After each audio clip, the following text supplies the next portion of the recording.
আল্লাহ নবীর বিবি 3 দিনের জ্বর, শুয়ে আছে বিছানায়। আমার নবী পাকের মেয়ে মা ফাতেমা তখন 6 থেকে 7 বছর বয়স। আম্মা খাদিজাতুল কুবরা ডেকে বললেন, ও মা ফাতেমা, তোমার আব্বা কই, ডাকো তো, তোর আব্বার সঙ্গে একটু কথা বলবো। আল্লাহ নবীর মেয়ে ছুটে ছুটে কাবা বাইতুল্লাহ গেলেন। আমার নবী তখন নামাজে বাবা দাঁড়িয়ে আছে। আমার নবী যখন সালাম ফিরিয়েছেন, আল্লাহর নবীর বিবি বাবা আপা ঝরঝর করে কাঁদছে, চোখের পানি ফেলছে। ও ভাইরা রে, বিশ্ব নবীর মেয়ে আব্বার গলা কাঁদছে, আব্বু গো, আমার মা বোধহয় বাঁচবে না, চলুন চলুন বাড়ি চলুন। আল্লাহর নবী মৃত্যুর খঙ্গা তুলে বাবা দৌড়ে দৌড়ে ঘরে গেলেন। ও খাদিজা, তুমি কি হয়েছে একবার বলো বলো, আমি নবী সহ্য করতে পারছি না।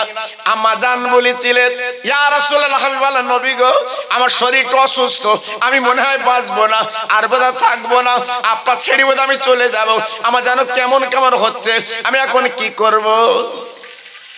ও নবী, আপনি পাটা একটু লম্বা করে দিন, আপনি পাটা একটু লম্বা করে দিন। আমার নবী পাক ডেকে বললেন, ও খাদিজা, আমার পাটা লম্বা করে দেব কেন? আমার নবী পাক ডেকে বললেন, আপনার মাথাখানা আজকে আমি একটু আশ্রে দেব, আপনার মাথাখানা আমি একটু আশ্রে দেব। আমার নবী পাক কি করলেন, যখন শুয়ে পড়লেন, এইবার নবীজির মাথাখানা এই আঙুল দিয়ে আশ্রে আশ্রে দিচ্ছে, আর নবীজির চোখের পানিগুলো আপনার নবীজি আপনার খাদিজার চোখের পানিগুলো নবীর মুখে উপরে পড়তে লেগেছে। ও ভাইরা রে, বিশ্ব নবীর বিবি আমাদের মা ফাতেমার গলাকে জড়িয়ে জোরে বলেছিল, ও মা ফাতেমা, আমি তোমার আম্মা দুনিয়াতে চলে যাচ্ছি বাবা, আর তো বাঁচবো না, আজকে আমি রোগগ্রস্ত হয়ে পড়েছি, আমি দুনিয়া থেকে চলে যাচ্ছি। তো একটা খবর তোমার বলে দিয়ে যাচ্ছি, শোনো, এই মক্কা নগরে তোর আব্বার কিন্তু দুশ্মন বেশি, খবরদার তোর আব্বার পাশে পাশে থাকবে, সুবিধা অসুবিধে ও মা তুমি একটু দেখভাল করবে। ও মা, মা, ও মা, তোর আব্বার কিন্তু কেউ নেই, তোর আব্বা এই মক্কা নগরে একা, নিজের আত্মীয় স্বজন সব দুশ্মন, নিজের চাচা সব দুশ্মন, জি এজন্য তোমাকে দায় দিয়ে যাচ্ছে, ভাত দিয়ে যাচ্ছে, তুমি একটু দেখো। মা ফাতেমা মাথাটা নিচু করে উনি মেনে নিলেন। আল্লাহ নবীর বিবি, আল্লাহ নবীর বিবি আল্লাহ নবীর কানে কানে বলে, নবী গো, আমি তো দুনিয়ার থেকে চলে যাব, আমি জীবনে কোনোদিন সংসারে কিছু দাবি করিনি, এক বিন্দু খাবার কথা বলিনি, পড়ার কথা বলিনি, আমি দুনিয়াতে চলে যাচ্ছি, আমি বিদায় নিচ্ছি স্বামী গো, তবে 3টে দাবি আপনার কাছে করব। প্রথম দাবি হচ্ছে, আপনার পিরহানটা খুলে আমার কাফনের কাপড় দেবে। ও আমিনপুরের মা বোনেরা, বেটিরা, তোমরা নারী, আর আম্মা খাদিজাতুল কুবরা ছিল নারী। আহ কি নারী! নবীর কানে কানে বলে, নবী গো, আপনার একটা পিরান আমার কাফনের কাপড় বানিয়ে দেবেন। আমার নবী ঝরঝর করে কাঁদতে লাগলেন। ও খাদিজা রে, তুমি আমার আদরের বিবি, এ আরব জাহানে কেউ ছিল না, তুমি আমার কত বুকের মধ্যে আঁকলে রেখেছিলে, আজকে তুমি দুনিয়াতে চলে যাবে, আমি মক্কার বাজারে সবচেয়ে দামি কাপড় কিনে আনবো, তোমার পরি আমি মাটি দেব, তুমি এমন কথা আমার জামা নেবে কেন? পূর্ণ জামা।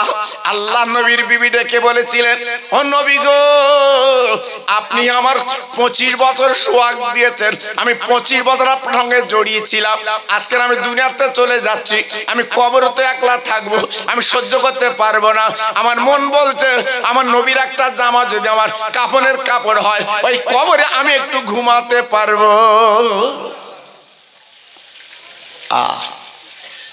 কি নারী! আম্মা জান কি চাচ্ছে বাবা? জি, নিজে নবীজির কাফনের কাপড়, নবীজির জামা। আল্লাহ নবী বললেন, ও বিবি গো, আমার জামা তোমার কাপড়ের কাপড় দেব, আমি জবান দিলাম। 2 নম্বর কি, আল্লাহ নবীর বিবি বললেন, ও নবী গো, যেখানে আমার মাটি দেন না কেন, অন্তত কবরটা খোঁড়া হয়ে গেলে আমার কবর একটু খালি গায়ে একটু শুয়ে পড়বে। আমার দিনের নবী, রহমতের নবী ডেকে বলেছিল, বিবি খাদিজা, আমার গায়ের জামা কাফনের কাপড় বানাবো, কিন্তু তোমার কবরে শোবো কেন? আমার নবীর বিবি ঝরঝর করে কেঁদে বলেছিলেন, আমার স্বামী নবী গো, আমি তো দেখেছি এই মক্কার ছেলেরা আপনার কত ভালোবাসে বাচ্চারা। ও নবী, আপনার গায়ের ঘাম মেশকাম্বার সুবাস যদি একবার আমার কবরে আপনি লাভেন, একবার যদি আপনি গড়াগড়ি করেন, আপনার ঘামগুলো যদি কবরে রেখে যায়, কেমন পর্যন্ত আমার কবরটা সুবাস হবে। খুশবুতে বাগে বাগ থাকবে। আমার দিনের নবী, রহমতের নবী ডেকে বলেছিল, আমার বিবি খাদিজা, আমি জবান দিলাম, কথা দিলাম, আমি তোমার কবরে শুয়ে গড়াগড়ি করব। 3 নম্বর দাবি, আমার যখন মাটিতে যখন সবাই চলে যাবে, আপনি যখন যাবেন না, আপনি কবরের সামনে একটুখানি দাঁড়িয়ে যাবে। সবাই চলে যাক, স্বামী গো, আপনি রহমতের নবী, আপনি আল্লাহর দোস্ত। আজকে আমি 15টা বছর ওই গার হেরায় আমি খাদ্য পিঠে করে নিয়ে আমি গার হেরা আপনার পৌঁছে দিয়েছি। আপনি 15 বছর ইল্লাল্লাহ জিকিরে ছিলেন, আমি পৌঁছে দিয়েছি। আমি আপনার বিবি, আমি কবরে একা থাকবো, আপনি অন্তত কিছুক্ষণের জন্য আমার কবরে একটু দাঁড়াবেন। জানেন না আমি ওয়াজটা করছি, আর আমি নিজে যখন এই পাহাড়ে উঠেছিলাম, আহা, 2001 সালের কথা বলছি, গতবার তো যে দেখলাম সরকার সব ধাপ করে দিয়েছে, পাহাড় কেটে কেটে ধাপ করে দিয়েছে।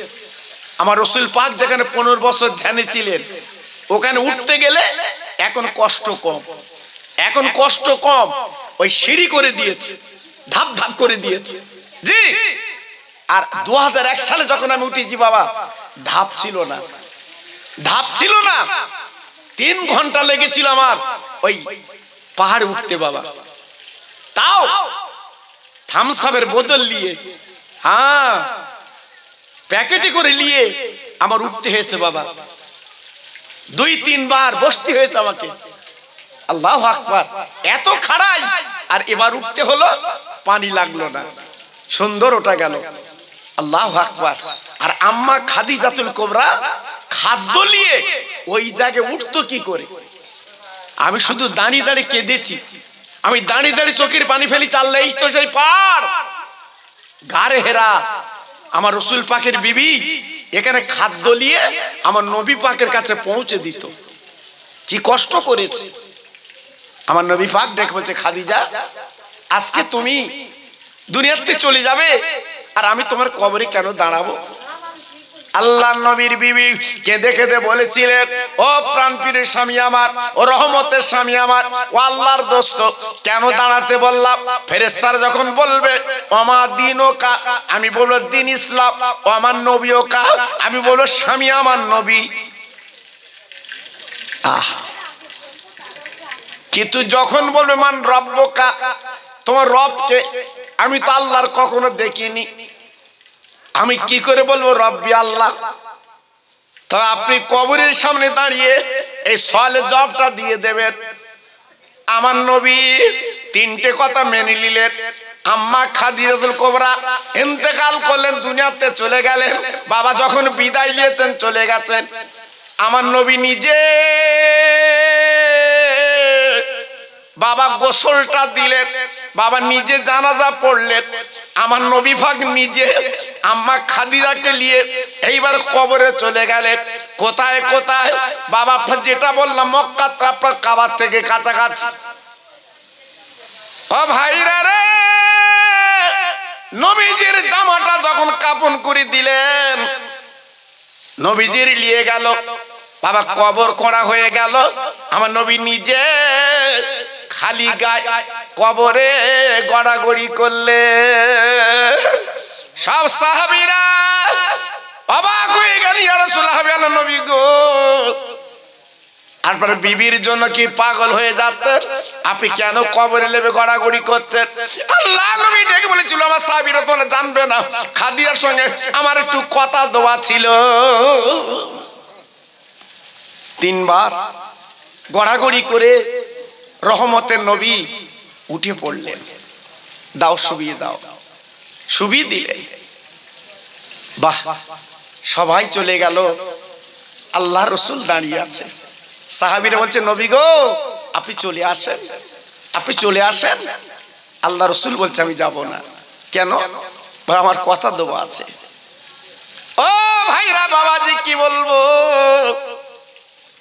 আমার রহমতের নবী দাঁড়িয়ে চোখের পানি গড়িয়ে যায়। সাহাবীরা তাকে তাকে দেখে, সাহাবীরা তাকে তাকে দেখে, সাহাবীরা নবী ছাড়া বাঁচে না, সাহাবীরা সহ্য করতে পারে না। যেখানে যা নবীর সঙ্গে যায়, যেখানে যা নবীর কাছাকাছি যায়, আল্লাহ নবী সাহাবীরা দূর থেকে দেখছে নবী শুধু কাঁদছে। সাহাবীরা মনে মনে করছে, আমার নবীর বড় বিবি ইন্তেকাল করেছে, খাদিজা তো দুনিয়ায় নেই, এই জন্য শোকে শোকাতুর। ঠিক আছে, দেখা যায় 1 ঘন্টা দাঁড়িয়ে আছে, 1.5 ঘন্টা দাঁড়িয়ে বাবা চোখের পানিগুলো ফেলছে। কারণটা ব্যাপারটা কি জানা যায়নি। আল্লাহর জিবরাইল চলে এলেন, নবীর কানে কানে বলে, নবী গো আজকে এমন করে আপনি দাঁড়িয়ে কাঁদছেন কেন বলুন? আপনি না হলেন আল্লাহর দোস্ত, আপনি কাঁদছেন কেন? আমার দিনের নবী ডেকে বলেছিল, ভাই জিবরিল গো, মানুষের মাটি দেওয়ার পরে মন কেন নকির আসে, কিন্তু 1.5 ঘন্টা কম বেশি হয়ে গেল, আমার খাদিজার কবরে মন কেন নকির তো আসছে না। আমি নবী তাই চিন্তা করছি ব্যাপারটাকে। আল্লাহর জিবরাইল বলেছিলেন, ও নবী আপনি কাঁদবেন না, আপনি চোখের পানি ফেলবেন না, আল্লাহ পাক আমার পাঠিয়েছেন, আপনি চলে যান, ঘরে চলে যান। ও নবী রে আপনি বাড়ি যান, বাড়ি যান, কাঁদবেন না। আপনার বিবি খাদিজা দুনিয়ায় যা করেছে, আপনার ভাত দিয়েছিলেন, এই মন কেনেগির সবের জব আপনাকে দিতে বলেছিলেন, তবে নবীকে সংবাদটা শুনিলেন, আপনার দিতে হবে না। খাদিজার কবরে মন কেনেগির সবের জবটা আমার আল্লাহ নিজে দিয়ে দিয়েছে। আহা, কত বড় ভাগ্যবতী, কত বড় নেককার, কত বড় আজকের আল্লাহওয়ালি। আজকে যার কবরে মুনকির নকির এলো না, আল্লাহ নিজে সওয়ালের জবাবটা দিয়ে দিলেন। একটু দেখে আসবেন কবরটা। আহা, আমি যখন আমার 29টা কাফেলা সঙ্গে ছিল, 29 জন আমার সঙ্গে ছিল, সবাই যেতে পারিনি। আমি যখন গেলাম আমার সঙ্গে গেল। আমি যাবার পরে যখন ওই গিরিলের ফাঁক দিয়ে আম্মার কবরটা যখন দেখছি, আমার তো চোখের পানি গড়াচ্ছে। আমার সঙ্গীরা বলছে, হুজুর, খোকা ভাই, এইখানে দোয়াটা তুমি করো, এইখানে দোয়াটা তুমি করো। আমি বলছি, বাবু আমি দোয়া করতে পারবো না, আমি দোয়া করতে পারবো না। সবাই প্রশ্ন করছে, কেন হুজুর আপনি দোয়া করতে পারবেন না কেন? আচ্ছা, আমি হাত তুলে যখন দোয়া করব, আমি চোখের পানি আটকাতে পারবো না, আমি রাখতে পারবো না। আমি আম্মার ইতিহাস আমি পড়েছি, আল্লাহর নবীর বড় বিবির জীবনের ইতিহাস আমার জানা আছে। আমি যখন হাত তুলে দোয়া করব আর আম্মার কবরটা হচ্ছে পাশে, আমি দাঁড়াতে পারবো না, আমি দাঁড়াতে পারবো না, আমি সহ্য করতে পারবো না। তোমাদের মধ্যে একজন দোয়া করো, আমি একটু আমিন আমিন করি। সুবহানাল্লাহ, সুবহানাল্লাহ। জি, আল্লাহর ফেরেশতা জিবরিল বললেন, ও নবী গো, আল্লাহ পাক সওয়ালের জবাব দিয়ে দেবেন, তো একটা খবর শুনে রেখে দেন। এই জায়গার নাম ছিল মহাল, এই জায়গার নাম ছিল মহাল, কিন্তু আজকের যখন আপনার চোখের পানি এই মাটিতে পড়েছে, আল্লাহ পাক আপনার চোখের পানির বিনিময় এই জায়গাটা আল্লাহ জান্নাত বানিয়ে দিয়েছে। এই জায়গাটা আজ থেকে জান্নাতুল মুআল্লা। আমার নবীর চোখের পানি যখন পড়েছে, আল্লাহ সহ্য করতে পারলেন না, জান্নাতের বাগান বানিয়ে দিয়েছে। চিন্তা করতে পারলেন? কারে বলে নারী? হ্যাঁ, সেই খাদিজার পেটে মা ফাতেমা, মা রোকেয়া, মা উম্মে কুলসুম, মা জয়নাব, 4 মেয়ে, 4টে মেয়ে। আল্লাহ পাক দিয়েছিলেন। এই সবচেয়ে ছোট মেয়ে ছিল মা ফাতেমা। জি, আজকের মা ফাতেমার ইতিহাস পড়লে চোখের পানিগুলো গড়িয়ে যায়, রাখা যায় না। আমি তো 8 দিন ছিলাম মদিনায় মা ফাতেমার কবরের কাছে। আমি আল্লাহু আকবার ওই আসরের নামাজ পড়ে আল্লাহু আকবার আমি জান্নাতুল বাকিতে যেত, আমার সঙ্গীরা সব যেত, আর আমি অন্যদের মতো না, আমি নির্ণয় করতাম, আমি দেখতুম। হ্যাঁ, কারণ সরকার তখন শুধু একটা করে ঢিবে করে দিয়েছে, একটা করে মানে পাথরে চাং দিয়ে রেখেছে, চেনার কায়দা নেই, চেনার কায়দা নেই। ওই জান্নাতুল বাকিতে 10,000 সাহাবীর কবর আছে। জি, কিন্তু চেনার কায়দা নেই, শুধু একমাত্র চেনা যাচ্ছে উসমান গনির কবর, খুব লম্বা কবর। জি, লম্বা কবর, আল্লাহু আকবার। আর একদম ঢুকে একটুখানি যে দেখবেন বিশাল কবর, ওই কবরটা একটু ঘেরা আছে বাবা, আল্লাহু আকবার, দেখলে জানটা জুড়িয়ে যায়। আমি গত বছরে 2001 সালে আমি একটা কবর দেখে এসেছিলাম জান্নাতুল বাকিতে। সেটা হচ্ছে আমার নবীজির দুধমা হালিমাতো সাদিয়া রাদিয়াল্লাহু তাআলা আনহা, উনি শুয়ে আছে একদম লাস্টে, একদম লাস্টে পাঁচিলের পাশে। আল্লাহু আকবার। যদি বল হুজুর আপনি কি করে বুঝলেন কবর? আমার সঙ্গে ছিল আমি মাওলানা আব্দুল জলিল সাহেব, ফুলবাড়ি মাওলানা আব্দুল জলিল সাহেব, আল্লাহর কি শান। মক্কা শরীফের সঙ্গে দেখা হলো 2001 সালে। আমার মতে মসজিদ তুমি এসো? হাতে জি হুজুর, আমি একটু এসেছি। আমি বলি হুজুর আপনি অনেকবার এসছেন, আমার একটু দেখিয়ে দেন। আমি তো কিছু দেখিনি, একটু দেখিয়ে দেন। হুজুর উনি কি করলে, ওই মিউজিয়ামে ঢুকলাম। জি, যেখানে মা ফাতেমার জাঁতা, মা ফাতেমার বিছানা, মা ফাতেমার চুলো, মা ফাতেমার পানির মশাল, জি এসবগুলি এখনো পর্যন্ত তোলা আছে। জি, এই গত বড় গেলাম আপনার 30 রিয়াল টিকিট। আর 2001 সালে যখন গিয়েছি বাবা, তখন টিকিট লাগিয়ে ওপেন, যান দেখি আসে। এবার তো 30 রিয়াল করে সব টাকা, 30 রিয়াল করে ঢুকতে হবে। জি, আল্লাহু আকবার।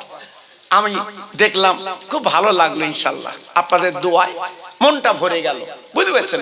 তা আল্লাহর নবীর মেয়ে মা ফাতেমা বিশ্ব সুন্দরী ছিল বাবা, এমন সুন্দরী সারা পৃথিবী চমকে দিয়েছে। জোরে চিল্লে বলুন সুবহানাল্লাহ। আহ, যার ইতিহাস পড়লে চোখের পানিগুলি এমনি গড়িয়ে যায়, সহ্য করা যায় না। আল্লাহর নবীর দুটো নাতি ইমামে হাসান ইমাম হোসেন রাদিয়াল্লাহু তাআলা আনহুমা, ওই দুই বাচ্চা মার কাছে কেঁদে বলেছিল, মা আমার 3 দিন তো ভুকা, ক্ষুধার জ্বালা সহ্য করতে পারি না, মা আমাদের কিছু খেতে দিন, ক্ষুধার জ্বালা মিটিয়ে দিন। মা ঝরঝর করে কাঁদতে লেগেছে, চোখের পানিগুলো জড়াতে লেগেছে। ফাতেমার চোখের পানি আঁচলটা ভিজে যায়। আল্লাহ নবীর দুটো নাতি মার গলা ধরে 2 গালে চুমা দিচ্ছে।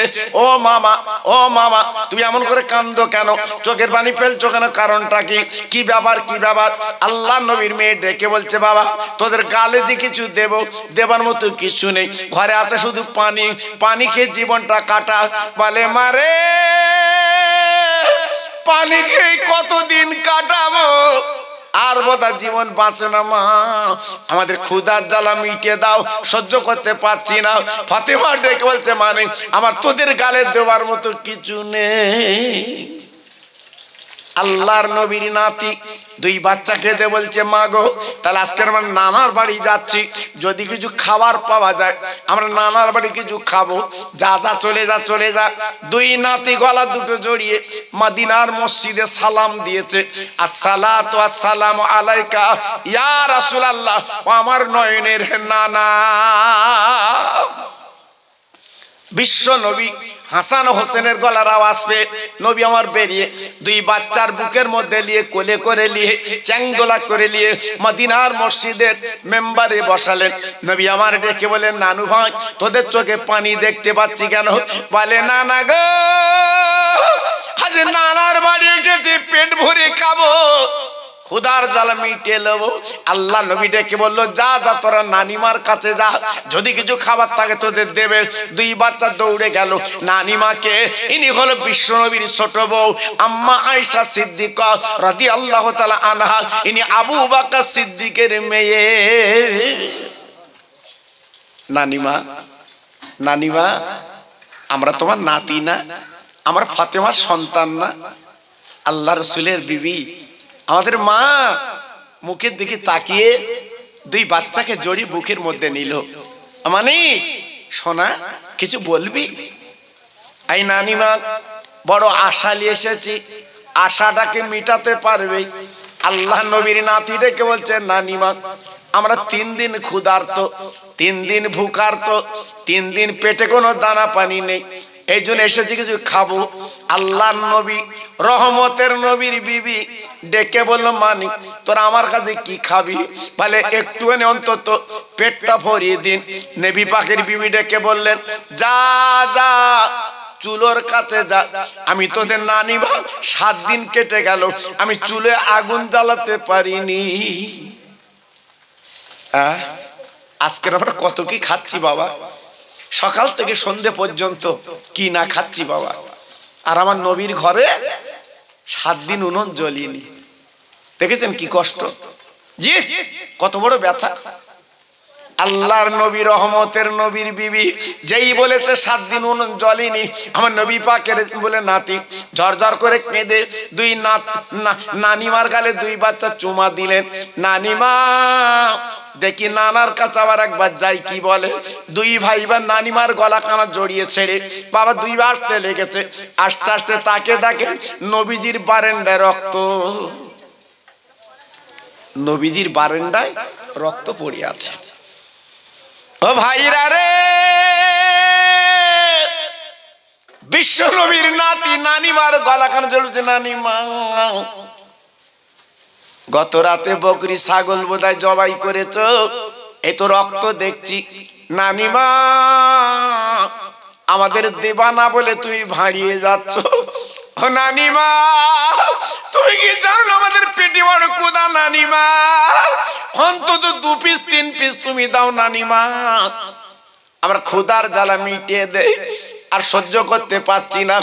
আমার দিনের নবীর বিবি ঝরঝর করে কেঁদে বলছে, আমার রহমতের নাতি ভাই তো নানার কাছে জিজ্ঞাসা করে রক্ত কেন? ওই 2 বাচ্চা বিশ্ব নবীর গলাখানা জড়ি কেঁদে কেঁদে বলছে, না নানাজি তোমার বারান্দা রক্ত দেখলাম কেন?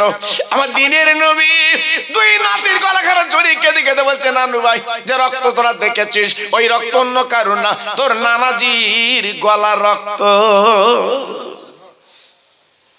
নানা ও নানু তোমার গলা রক্ত কেন? বলে নানু ভাই রে, আমি রাতের বেলা বিছানায় শুয়েছিলাম, হঠাৎ গভীর রাত আমার ঘুমটা ভেঙে যায় রে, আমার উম্মতের কথা মনে পড়ে যায়। আমি নবী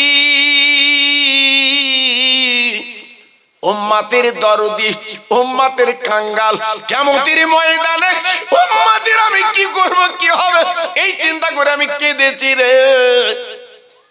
আজকের গলা চিরে ওই বারান্দায় রক্ত পড়েছে।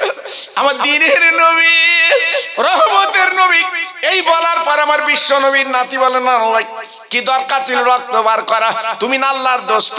আমার দিনের নবী ঝরঝর করে কেঁদে বলে, আমার নানু ভাইরে জানিস না দুনিয়ার জমিনে আমি কিছু চাবো না, কিয়ামতের ময়দানে আমার আল্লাহ যখন কাজিল কোজা বিচার করবে, আমার উম্মতের নেকি যখন কম হবে, এই গলা রক্তগুলো আমি উম্মতের মিজান পাল্লা চাপিয়ে ওদের জান্নাতের টিকিট আমি নবী হাতে দেব।